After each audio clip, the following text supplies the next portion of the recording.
Anchal police സ്റ്റേഷനിലെ താൽക്കാലിക ജീവനക്കാരിയെ തെരുവുനായ ആക്രമിച്ച് കൈക്ക് ഗുരുതരമായി പരിക്കേറ്റു. അഞ്ചൽ ചീപ്പുവയൽ സ്വദേശിനിയായ 61-കാരി റാഹിലയ്ക്കാണ് തെരുവുനായയുടെ കടിയേറ്റത്. അവിടെ സ്ഥിരമായിട്ട് പട്ടിയുണ്ടോ അതോ വെളിയിൽ നിന്ന് വന്ന പട്ടിയാ. വെളിയിൽ നിന്ന് വന്ന പട്ടിയാ. ഞാൻ എല്ലാ ജോലിയും ഒതുക്കിയിട്ട് മുറ്റം തൂക്കാൻ ഇറങ്ങിയതാ. കുഞ്ഞിന് തൂത്തോണ്ടിരുന്നപ്പോൾ ഇങ്ങനെ ഒരു പട്ടി അവിടെ വരുമെന്ന് അറിഞ്ഞതേ ഇല്ല. ഓടിക്കൊണ്ട് വന്ന് മുഖം കടിച്ചു പറിക്കേണ്ടതായിരുന്നു. ഞാൻ വെട്ടി അങ്ങ് തിരിഞ്ഞതിന് ശേഷം പട്ടി എൻ്റെ കൈ പട്ടിയുടെ വായിലായിപ്പോയി. എന്നെ അപ്പോഴേ അവിടുത്തെ സാറ് അബീഷ് സാറ് എന്നെ അപ്പോഴേ ഹോസ്പിറ്റലിൽ എത്തിച്ച് CS സാറിൻ്റെ വിളിച്ച് ചോദിച്ച് സാറിൻ്റെ വണ്ടിയിൽ എന്നെ അപ്പോഴേ കൊണ്ട് ആശുപത്രിയിൽ പോയി. ഇവിടുത്തെ അഞ്ചൽ ഹോസ്പിറ്റലിൽ കൊണ്ടുപോയിട്ട് നേരെ പുനലൂർ ഹോസ്പിറ്റലിലും കൊണ്ടുപോയി.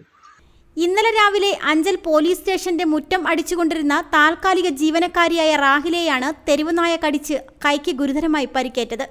തുടർന്ന് പോലീസ് ജീപ്പിൽ അഞ്ചലിലെ സ്വകാര്യ ആശുപത്രിയിലെത്തിക്കുകയും പരിക്ക് ഗുരുതരമായതിനെ തുടർന്ന് പുനലൂർ താലൂക്ക് ആശുപത്രിയിൽ പ്രവേശിപ്പിച്ച് പ്രതിരോധ വാക്സിൻ ഉൾപ്പെടെ എടുത്തു.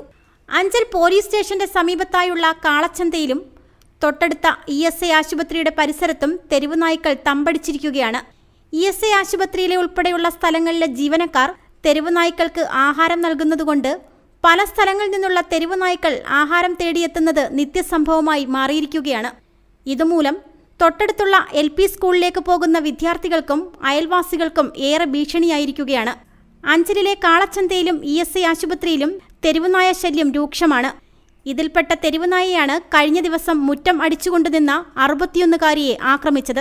ഈ സംഭവത്തിൽ അടിയന്തരമായി അധികാരികൾ ഇടപെട്ട് തെരുവുനായ്ക്കളുടെ ആക്രമണത്തിൽ നിന്നും ജനങ്ങൾക്ക് സുരക്ഷയൊരുക്കണമെന്ന ആവശ്യം ശക്തമാകുന്നു. റിപ്പോർട്ടർ സജി, അഞ്ചൽ. ആഘോഷങ്ങളെ വരവേൽക്കാം അറ്റ്ലസിനൊപ്പം. അറ്റ്ലസിൽ നിന്നും പർച്ചേസ് ചെയ്യൂ. കൂപ്പൺ നറുക്കെടുപ്പിലൂടെ നിങ്ങൾക്ക് സ്വന്തമാക്കാം 50 LED ടിവികൾ. ഈ ഓഫർ മാർച്ച് 20 മുതൽ ഏപ്രിൽ 20 വരെ മാത്രം. വിപണിയിൽ ഏറ്റവും പുതിയ കളക്ഷനുകൾ മറ്റാർക്കും നൽകാനാവാത്ത വിലക്കുറവിൽ ഒരുക്കിക്കൊണ്ട് ഈസ്റ്റർ, വിഷു, റംദാൻ ആഘോഷങ്ങളെ വരവേൽക്കാൻ അറ്റ്ലസ് ഒരുങ്ങിക്കഴിഞ്ഞു. Atlas, affordable fashion destination.